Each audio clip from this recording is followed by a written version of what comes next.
حضرت ابن عباس رضی اللہ تعالیٰ عنہ فرماتے ہیں کہ قبیلہ عبد القیس جو ہے وہ اس کے کچھ لوگ نمائندہ بن کر بارگاہ رسالت میں حاضر ہوئے.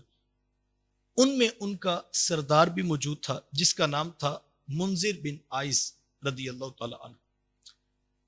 حضرت ابن عباس رضی اللہ تعالیٰ عنہ فرماتے جب لوگ حضور کی خدمت میں آئے تو کچھ لوگ دوڑتے ہوئے جو ہے مسجد میں پہنچے اور جلدی جلدی آقا کریم علیہ السلام کے پاس آ کر بیٹھے. لیکن یہ جو قبیلے کا سردار تھا اس نے جو ہے وہ تازہ پانی سے غسل کیا اور پھر عمدہ لباس پہنا، خوشبو لگائی، مسجد نبوی میں باوقار طریقے سے داخل ہوا اور اللہ کے رسول اس کو دیکھ رہے تھے. اس نے آ کر 2 رکعت نفل ادا کیے. نفل ادا کر کے پورے اطمینان سے اس نے اللہ کی بارگاہ میں جو ہے وہ دعا مانگی. دعا مانگ کر جب حضور کی خدمت میں آ کر یہ قبیلے کے سردار بیٹھے تو حضور میں کہ اے عبد القیس قبیلے کے سردار، اللہ تیری ان 2 خوبیوں سے بڑا پیار کرتا ہے. ایک تو رب نے تجھے جو ہے وہ حلم عطا کیا ہے، بردباری عطا کی، اور دوسرا رب نے تجھے وقار عطا کیا. اللہ اکبر. یار اللہ کے رسول فرما رہے ہیں کہ یہ تیری جو 2 خوبیاں تیرے رب کو بھی بڑی پسند آئی.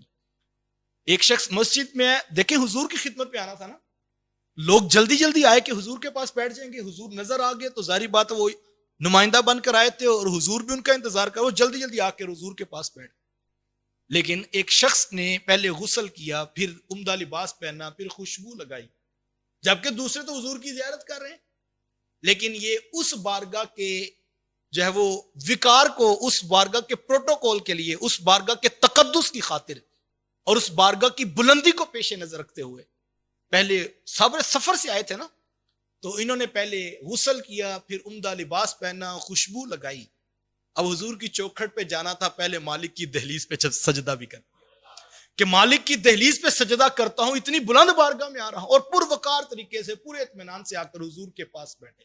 ابھی بیٹھے تھے، انہوں نے بات کرنی تھی. حضور فرمایا کہ رب کو تیری 2 خوبیاں بڑی پسند ہیں. عرض کی حضور وہ کون سی؟ فرمایا ایک حلم اور دوسرا وقار. اللہ اکبر. تو انہوں نے پوچھ لیا، عرض کی حضور یہ جو 2 خوبیاں میرے رب کو پسند ہیں یہ میری کسبی ہیں یا یہ میرے رب کی عطا ہے؟ کسبی کا مطلب یہ ہے کہ میں نے محنت کیا اور میں نے محنت کر کے ان خوبیوں کو ڈیولپ کر لیا. کیا ایسا ہے کہ میری محنت سے یہ خوبیاں ٹھیک ہو گئی اور میرے رب کو بڑی پسند آئی، یا کہ یہ میرے رب کی عطا ہے؟ تو حضور میں کہ نہیں، یہ رب کی عطا ہے. تو انہوں نے کہا کہ پھر میں اسی رب کا شکر ادا کرتا ہوں. کیوں؟ اس لیے کہ اگر میری خوبیاں ہوتی تو ہو سکتا ہے زندگی میں کبھی ختم ہو جائیں. جب اس کی عطا ہے تو پھر زوال تو آئے گا ہی نہیں نا. تو حضور میں اس بات پر اللہ کا شکر ادا کرتا ہوں، اور دوسرا اس بات پر بھی شکر ادا کرتا ہوں کہ اس نے 2 خوبیاں ایسی رکھ دی ہیں جو اس کو بھی بڑی پسند آئی ہیں اور اس کے رسول کو بھی پسند آ گئی. اللہ اکبر. تو کہا ان کو خوبیوں کو زوال نہیں آئے گا. وہ کسی بزرگوں سے کسی جو ہے وہ اللہ کے ولی نے آ کر جو ہے وہ پوچھا کہ حضرت اس شخص کی کیفیت اور اس کے درجات کی بلندی کا کیا عالم ہوگا کہ جس نے معرفت کے سمندر سے ایک چلو پیا ہے اور اس کو ابھی تک ہوش نہیں آ رہا. اس کی کیفیت، اس کے درجات کی بلندی کا عالم کیا ہوگا؟ چونکہ کیفیت اپنی تھی لیکن بصیغہ غیب پوچھا کہ اپنا نام نہ بتایا. میں اس شخص کے بارے میں آپ کا کیا خیال ہے کہ جس نے معرفت کے سمندر سے ایک چلو پیا ہے اور ابھی تک اس کو ہوش نہیں آ رہا؟ تو محفل تھی اور عوام کی اور خواص بات کر رہے تھے، تو پوچھنے والے نے یہ نہ کہا کہ وہ میں ہی ہوں آپ کے سامنے بیٹھا، بلکہ اس نے کہا کہ اس شخص کے بارے میں بتا دے، یعنی بصیغہ غیب پوچھ لیا سوال. تو جن سے پوچھا گیا وہ بھی سمجھ گئے کہ یہ خواص کی بات ہے اور یہ عوام میں نہیں کرنے والی، اور سائل نے کسی کا حوالہ دے کر جو ہے سوال پوچھا ہے. تو آپ نے اس کے پیچھے لکھا کہ تم اس کی بات پوچھتے ہو کہ جو معرفت کے سمندر سے جس نے ایک چلو پیا ہے اس کو ابھی تک ہوش نہیں آ رہی. تم اس کی بات کیوں نہیں پوچھتے جو معرفت کے ساتھ سمندر پی گیا پھر بھی ہوش میں بیٹھا ہوا. کمال تو یہ ہے نا، ابھی قبلہ محترم نے پڑھا کہ ایک علت یہ بھی تھی کہ مومن پل صراط پر بھی لڑکھڑا کے نہ چلے. اگر کوئی ایسے اطمینان سے آئے، پروقار انداز سے آئے، ہوش و حواس میں آنے والوں کا پھر درجہ تو کچھ اور ہے.